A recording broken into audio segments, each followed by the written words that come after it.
Capítulo 16 Os Servidores da Paz. O que torna as paramitas diferentes das ações comuns é que elas são baseadas no Prajna. Prajna é uma maneira de ver que continuamente dissolve qualquer tendência a usar as situações para conseguir alguma base sobre os pés. É uma espécie de detector de besteiras que nos protege contra sermos cheios de razão.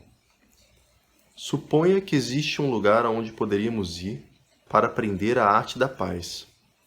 Uma espécie de campo de treinamento para guerreiros espirituais. Em vez de gastar horas e horas nos disciplinando para derrotar o inimigo, poderíamos passar horas e horas desfazendo as causas da guerra. Tal lugar poderia ser chamado de campo de treinamento do Bodhisattva, ou treinamento para os servidores da paz. A palavra Bodhisattva tem a ver com aqueles que se comprometeram com o caminho da compaixão. Este campo de treinamento poderia ser dirigido por Nelson Mandela, Madre Teresa ou Sua Santidade, o Dalai Lama.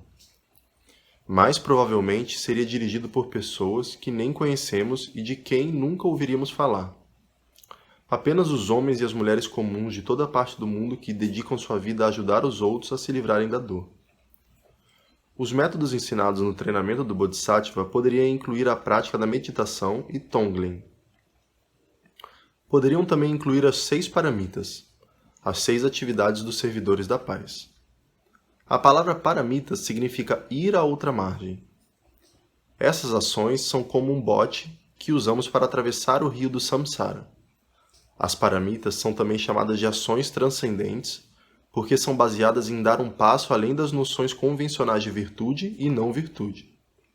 Elas nos treinam para irmos completamente além das limitações da visão dualista e desenvolvermos uma mente flexível. Um dos principais desafios desse campo seria evitar tornar-se moralista. Com pessoas vindas de todos os países, haveria muitas opiniões conflitantes sobre o que é ou não ético, sobre o que é ou não proveitoso, e provavelmente logo precisaríamos pedir às pessoas mais sensatas e despertas do local que dessem um curso sobre flexibilidade e humor. À sua própria maneira, Trungpa Rinpoche idealizou um curso assim para seus alunos. Ele nos pedia para memorizar certos cantos e alguns meses depois, a maioria de nós teria conseguido aprender. Mudava a letra.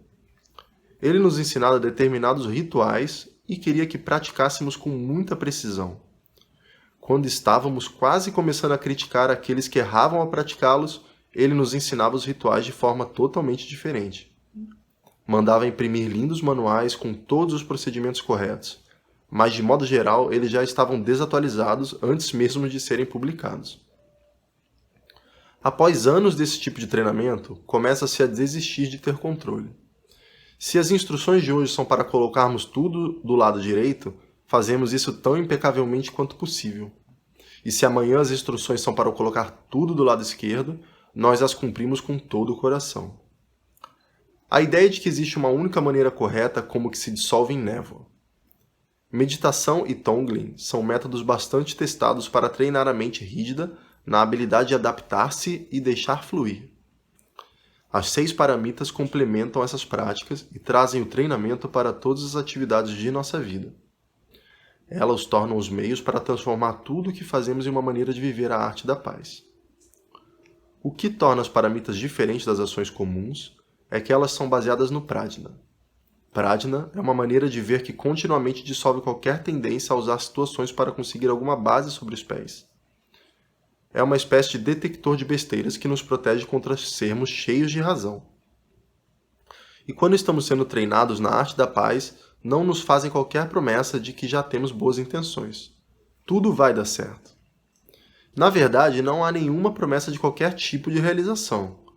Em vez disso, somos encorajados a apenas olhar profundamente para a alegria e para a tristeza, para o riso e para o choro, para a esperança e para o medo, para tudo aquilo que vive e morre. Aprendemos que a gratidão e a ternura são o que realmente nos cura. Isso não significa que vamos dizer, não é tanto por mim, mas se eu mudasse o mundo, ele seria melhor para as outras pessoas. É menos complicado que isso. Não nos dispomos a salvar o mundo. Perguntamos a nós mesmos como estão os outros e refletimos sobre como nossas atitudes afetam o coração dos demais. As 5 primeiras ações transcendentes são generosidade, disciplina, paciência, empenho e meditação. Elas são inseparáveis da sexta, o prajna, que torna impossível utilizar as ações para conseguir segurança. O prajna é a sabedoria que corta o imenso sofrimento decorrente de tentar proteger nosso próprio território. Em si mesmas, as palavras generosidade, disciplina, paciência e empenho podem ter uma conotação rígida para muitos de nós, e é possível que elas soem como uma pesada lista do que devemos ou não devemos fazer, ou nos façam lembrar das regras escolares ou da pregação dos moralistas. Entretanto, esses paramitas nada têm a ver com essa altura de algo. Se pensarmos que elas se referem a alcançar algum padrão de perfeição, nós nos sentiremos derrotados antes mesmo de começar. É mais correto expressar as paramitas como uma caminhada exploratória, e não como uma série de mandamentos gravados em uma pedra. A primeira paramita é a generosidade. A jornada para aprender a dar. Quando nos sentimos inadequados e sem valor, armazenamos coisas. E estamos com tanto medo, medo de perder, medo de nos sentirmos ainda mais feridos pela carência. E essa avareza é extremamente triste. Ver como nos agarramos e apegamos ao medo pode até dar vontade de chorar. E esse apego nos causa enorme sofrimento. Queremos consolo, mas em vez disso, reforçamos a aversão, o sentimento de pecado e a sensação de que somos um caso perdido. Quando vamos além da pobreza de estar tão atado, as causas da agressão e do medo começam a se dissolver por si mesmas. Portanto, a ideia básica da generosidade é treinar-se para pensar grande, para fazer a nós mesmos o maior favor do mundo e parar de cultivar nossos próprios esquemas. Quanto mais experimentamos a riqueza fundamental, mais conseguimos abrir mão de nosso apego. Essa riqueza fundamental está disponível a cada momento. A chave está em relaxar. Relaxar diante de uma nuvem no céu, de um passarinho com asas cinzentas ou do som do telefone que está tocando. Podemos ver a simplicidade nas coisas como elas são. Podemos experimentar os cheiros e sabores e sentir as emoções e ter lembranças. Quando somos capazes de estar bem ali sem dizer eu definitivamente concordo com isso, ou eu definitivamente não concordo com isso, mas apenas estando ali diretamente encontramos a riqueza fundamental por toda parte. Ela não é nossa nem de ninguém, ela está disponível para todos. Nas gotas da chuva, nas gotas de sangue, na melancolia e no prazer. Essa riqueza é a natureza de todas as coisas. Ela é como o sol que brilha para todos sem discriminação. É como um espelho, já que está disposta a refletir qualquer coisa sem aceitar ou rejeitar. A jornada da generosidade consiste em conectar-se com essa riqueza, apreciando-a tão profundamente que ficamos dispostos a nos desfazer daquilo que a bloqueia. Tiramos nossos óculos escuros, nossos casacos compridos, nossos capuzes e disfarces. Em resumo, nós nos abrimos a permitirmos ser tocados. Esse processo é chamado na construção da confiança na riqueza que tudo permeia. Na vida cotidiana, no nível mais comum, nós a experimentamos como flexibilidade e cordialidade. Quando alguém toma formalmente o voto do Bodhisattva, no momento mais importante da cerimônia entrega um presente ao mestre. As instruções são para que se dê algo precioso, algo de que é difícil separar-se. Certa vez passei um dia inteiro com um amigo que estava tentando decidir o que dar. Assim que ele resolvia por alguma coisa, seu apego por tal objeto tornava-se intenso. Depois de algum tempo, estava se sentindo em frangalhos. O simples pensamento de perder apenas um de seus objetos favoritos era mais do que ele podia suportar. Mais tarde, mencionei esse episódio a um mestre que estava em visita, e ele disse que essa situação poderia representar uma oportunidade para que esse homem desenvolvesse compaixão por si mesmo e por todos que estivessem igualmente presos no sofrimento do apego. Por todos aqueles que simplesmente não conseguem abrir mão. Dar bens materiais pode ajudar as pessoas. Se são necessários alimentos, podemos dá-los. Fazemos isso. E se são necessários abrigos, livros ou remédios, podemos dá-los também. Fazemos isso. Da melhor forma possível, cuidamos de qualquer pessoa que precise de nós. Entretanto, a verdadeira transformação ocorre quando abandonamos nossos apegos e nos desfazemos daquilo que julgávamos impossível dar. As atitudes tomadas no nível mais exterior têm o poder de desfazer padrões profundamente enraizados de apego a si mesmo. À medida que conseguirmos dar esse modo, poderemos ensinar essa habilidade aos outros. Isso é chamado de dar o presente do destemor. Quando tocamos a simplicidade e a bondade de tudo, percebemos que fundamentalmente não estamos atolados na lama. E é possível compartilhar esse alívio com os demais e prosseguir juntos na jornada. Compartilhamos o que já aprendemos sobre tirar as vísceras e abrir as armaduras. Sobre ser destemido bastante para remover a máscara. Também podemos dar de presente o Dharma. Na medida em que somos capazes, damos instruções sobre meditação. Falamos às pessoas sobre Tonglen. Mostramos livros, fitas e avisamos sobre as palestras e sessões de prática. Damos às pessoas ferramentas para que descubram por si mesmas o que nos encorajou a soltar nosso apego, o que nos encorajou a pensar grande. Dissolver as causas da agressão exige disciplina, e uma disciplina suave, mas muito precisa. Sem a paramita da disciplina, simplesmente não temos o apoio necessário para evoluir. Lembro o primeiro retiro que conduzi após a publicação de The Wisdom of the Escape, A Sabedoria de Não Ter Saída. As pessoas, na maioria, vieram como se sentiriam inspiradas pela noção de Maitri, que permeia esse livro. Lá no terceiro dia do programa, estávamos todos sentados em meditação, quando de repente uma mulher se levantou, espreguiçou-se um pouco e deitou no chão. Mais tarde, quando perguntei a ela sobre isso, ela respondeu: "Bem, eu estava tão cansada que resolvi ser bondosa comigo mesmo e me dar um descanso." Foi então que percebi que precisava falar sobre a magia da disciplina e sobre não se deixar levar pelas próprias oscilações de humor. A primeira vez que meditei com os alunos de Tungra Rinpoche foi em 1972. Ele estava há pouco tempo na América do Norte e sua ambientação, como costumávamos chamar, estava começando a se desenvolver. Em um canto da sala, um homem se equilibrando em cima de 3 almofadas redondas e a cada 5 ou 10 minutos elas desmoronavam. Então ele se ajeitava mais uma vez e continuava. Outra aluna toda hora dava um pulo e saía da sala chorando. Ela repetiu isso umas 5 vezes, durante 1 hora de prática sentada.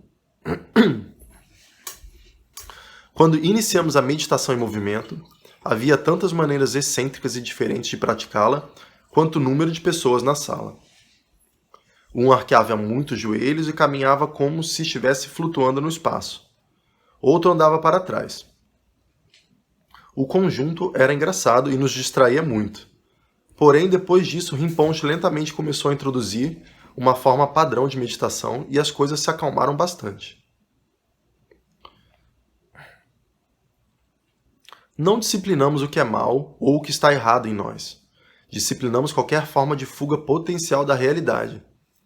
Em outras palavras, a disciplina nos permite estar bem ali e nos conecta com a riqueza do momento. O que torna a disciplina livre de severidade é o prajna. Não é o mesmo que receber instrução para não desfrutar daquilo que é prazeroso ou para nos controlarmos a qualquer custo. Em lugar disso, a jornada da disciplina fornece o encorajamento que nos permite fluir. É um tipo de processo de desconstrução que nos dá apoio para irmos contra a textura de nossos dolorosos padrões habituais. No nível externo, podemos pensar na disciplina como uma estrutura, um período de meditação de 30 minutos ou uma aula de 2 horas sobre o Dharma. O melhor exemplo é provavelmente a técnica da meditação. Sentamos em uma determinada posição e permanecemos tão fiéis à técnica quanto possível. Apenas direcionamos uma leve atenção para nossa expiração, continuamente atravessando alterações de humor. Lembranças de tédio. O simples processo repetitivo funciona como um convite para que a riqueza fundamental entre em nossa vida. Dessa forma, seguimos as instruções, exatamente como os outros meditadores anteriores a nós vêm fazendo há séculos. Dentro dessa estrutura, prosseguimos com compaixão. Assim, No nível interno, a disciplina está em voltar à suavidade, à honestidade ao deixar fluir. Neste nível, ela consiste em encontrar o equilíbrio entre não estar nem muito tenso, nem muito distendido, nem muito relaxado, nem muito rígido. A disciplina nos dá apoio para desacelerarmos e para estarmos presentes o bastante para viver a nossa vida sem fazer dela uma grande confusão. Ela nos fornece encorajamento para sermos um passo adiante na direção de não termos um chão sobre nossos pés. O poder da paramita da paciência é que ela representa um antídoto contra a raiva, um meio para aprender a amar e apreciar tudo aquilo que encontramos no caminho. Paciência não significa resignação, suportar estoicamente algo. Em qualquer situação, em vez de reagir rapidamente, podemos mastigá-la, sentir seu cheiro, olhar para ela e estarmos abertos para ver o que está ali. O oposto da paciência é a agressão, o desejo de saltar e mover-se, de fazer pressão contra a vida e de preencher os espaços. A jornada paciência envolve relaxar, abrir-se para o que está acontecendo e experimentar uma sensação de encantamento. Uma amiga me contou que sua avó, descendente de parte de Cherokees, costumava levar seu irmão pequeno e ela para caminhar e observar os animais. Sua avó dizia: se vocês ficarem imóveis, poderão ver alguma coisa. Se ficarem bem quietos, poderão ouvir algo. Ela nunca usava a palavra paciência, mas foi essa a lição que eles aprenderam. Tonglen é uma maneira de praticar a paciência. Quando queremos fazer uma súbita mudança, quando começamos a correr pela vida, quando sentimos que precisamos de soluções, quando alguém grita conosco e nos sentimos ofendidos, quando desejamos gritar de volta ou acertar as contas, estamos querendo pôr para fora nosso veneno. Em vez disso, podemos nos conectar com a inquietação humana fundamental, com a agressão humana básica, praticando Tonglen, para todos os seres. Assim podemos enviar uma sensação de espaço que acalma ainda mais a situação. Ao sentar e ficar ali, damos espaço para que a reação habitual não aconteça. Nossas palavras e ações podem ser muito diferentes, apenas porque, antes de mais nada, demos a nós mesmos um tempo para tocar, sentir e ver a situação. Como as outras paramitas, o empenho tem uma qualidade de jornada, de processo. E no início percebemos que nem sempre conseguimos praticá-lo. A questão torna-se então como entrar em contato com a inspiração, com o brilho e a alegria que estão disponíveis a cada momento. O empenho não tem nada a ver com esforço. Não se trata de um projeto a terminar ou de uma corrida que precisamos vencer. É como acordar em um dia de frio e neve em uma cabana na montanha, prontos para uma caminhada e saber que antes de mais nada é preciso levantar e acender o fogo. Gostaríamos de ficar deitados, aconchegados, mas levantamos e acendemos o fogo, porque a luminosidade do dia que nos aguarda é maior que a nossa vontade de ficar na cama. Quanto mais nos conectamos com uma perspectiva mais ampla, mais nos unimos a uma vigorosa alegria. O empenho é o mesmo que entrar em contato com nossa fome de iluminação. Ela nos permite agir, dar trabalhar e com apreço por tudo que surge no caminho. Se realmente soubéssemos quanto sofrimento a nossa tentativa de evitar a dor e buscar o prazer traz ao planeta como um todo, como essa atitude nos torna infelizes e interrompe a ligação com nosso coração e inteligência fundamentais. Sairíamos correndo e praticaríamos meditação como se a casa estivesse pegando fogo. Praticaríamos como se uma enorme cobra tivesse acabado de cair em cima de nós. E não pensaríamos que temos tempo de sobra e que podemos deixar esse assunto para mais tarde. Pelo Pradhyana, essas ações tornam-se os meios para abandonar nossas defesas. Todas as vezes em que damos algo, sempre que praticamos disciplina, paciência ou empenho, é como se estivéssemos tirando de cima dos ombros uma pesada carga. A paramita da meditação nos permite continuar nessa jornada. Ela é o alicerce para uma sociedade iluminada que não está baseada em vencer ou ser derrotado, em ganho ou perda. Quando sentamos para meditar, podemos nos conectar com algo incondicional. Um estado mental, um ambiente básico que não segura ou rejeita nada. A meditação é, provavelmente, a única atividade que não acrescenta nada ao cenário. tudo por vir e ir, sem maiores floreios. A meditação é uma ocupação completamente não violenta e não agressiva. Não preencher o espaço e permitir a possibilidade de contato com uma abertura incondicional. Essas atitudes nos fornecem a base para uma verdadeira mudança. Vocês podem achar que isso é propor a si mesmo uma tarefa quase impossível. Talvez seja verdade. Por outro lado, entretanto, quanto mais sentamos com nossa impossibilidade, mais descobrimos que no final das contas ela é sempre possível. E quando nos apegamos a pensamentos e lembranças, estamos nos apegando àquilo que não pode ser agarrado. Quando tocamos esses fantasmas e permitimos que eles se dissipem, podemos descobrir um espaço, uma pausa na tagarelice, um vislumbre do céu aberto. E esse é o nosso direito inato, a sabedoria com a qual nascemos, a manifestação ampla e clara da riqueza e da abertura primordiais, da sabedoria primordial. Para isso, tudo o que precisamos é repousar sem distrações no momento presente, neste exato momento. E quando fomos arrastados por pensamentos, desejos, esperanças e medos, mais uma vez podemos voltar ao momento presente.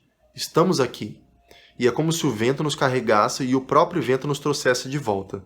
Podemos repousar no espaço que existe quando um pensamento termina e o próximo ainda não começou. Nós nos treinamos em voltar à essência imutável deste exato momento. E é daí que vem toda a compaixão e inspiração.